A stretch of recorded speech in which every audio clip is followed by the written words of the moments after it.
Hola, buenos dias. My name is Zhengli. Today, I would like to share some experience of mine in teaching software architecture by using public and free cloud resources and very lightweight student projects.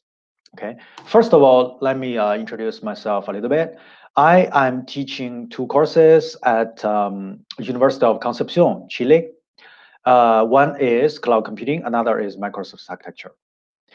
Meanwhile, I'm also teaching. I gave some guest lectures to students from BOBO University, also located in Concepcion, about fundamental software architecture.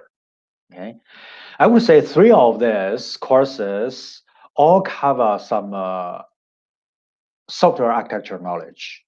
Okay, even in the cloud computing course, I also introduced some cloud native software engineering stuff. When it comes to teaching software architecture, we already have quite a few lessons in terms of the teaching strategy. For example, software architecture is mainly driven by experience.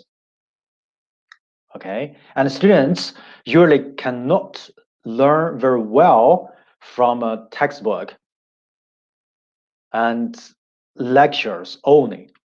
All right, they need practice, they need experiences. And particularly speaking, students need complex enough, better industrial level software projects to practice. Good, we don't have any doubt about this. And there are some similar voices like, well, small in-class projects will not work at all anyway. All right. I couldn't agree more with this, but following these suggestions or lessons seems to be too ideal to be true for my case. You see, I'm still relatively new here in Chile, and I have very poor Spanish, super poor. Technically speaking, I don't have a strong connection with any connection with local software companies yet. Okay, so does it mean I can't teach anything about software architecture? I don't think so. Besides, this type of concerns, the voices, about these voices also followed by some other concerns of mine, administration overhead, paperwork. I hate paperwork in general, Let's imagine if we exactly follow the existing knowledge, existing lessons about teaching software architecture. Well, first of all, I need to contact some software companies and negotiate with them. Try to find suitable large software projects for my students, sign a lot of agreements, paperwork, and I will have to arrange suitable computer resources either in the companies or in the university. Of course, there will also be quite a lot paperwork to go through. Right? I'm just so afraid of that. So at least, I made a decision about the teaching strategy. In my case, I'm going to use small in-class projects anyway, and I don't have to go through lab managers or the university administration office for using the resources. Okay, because there are free cloud resources to use. Well, first of all, I tried to resort to the educational cloud resource, for example, Amazon.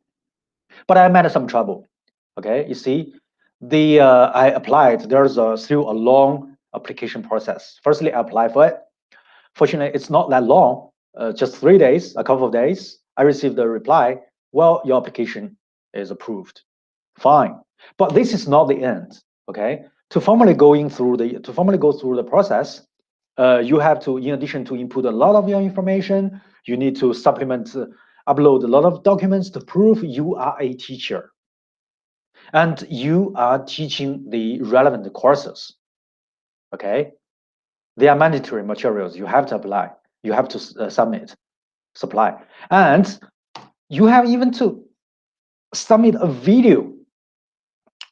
I didn't have enough motive to do so. I didn't have enough motive. More importantly, I wanted to use their resources, to get familiar with their resources, so that in advance, in order to prepare projects, to get familiar with the environment, to prepare projects for my students, to design the student projects. Okay, I didn't have enough time to do so at that time. So I gave up. I gave up because according to my background knowledge, I know there are free and public platform as service to use totally for free, without any requirement, without any paperwork. And for example, Google App Engine is now a tricky example. We can talk about that after offline or in other case because it could take some more time. There are also others, IBM, even Dropbox. Besides, after getting familiar with Amazon's cloud service, there are also available resources to use. Okay, Amazon Lambda and Fargate. We can supplement anyway. All right.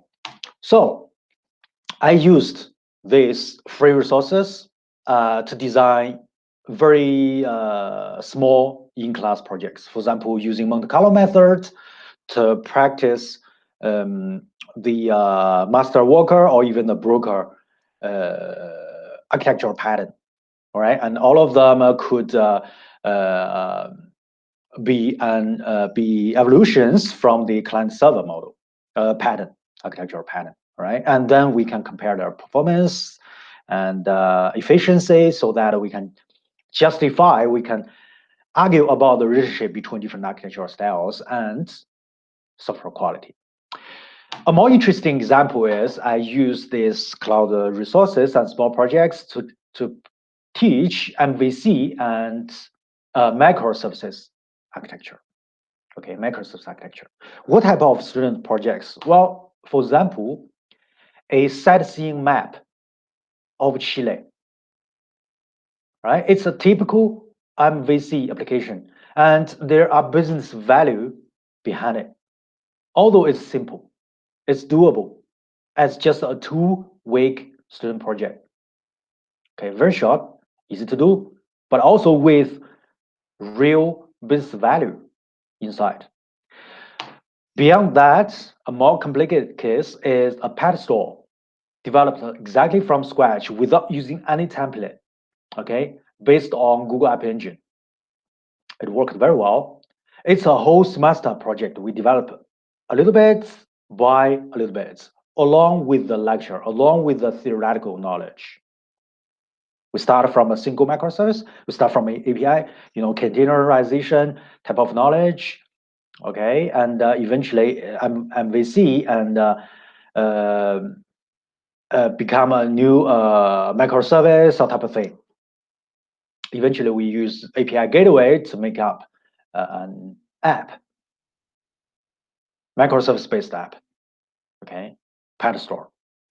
And I receive a lot of written materials. I would say language barrier could be a benefit in this case. We couldn't communicate very well in long discussions, so we use written documents for serious discussions.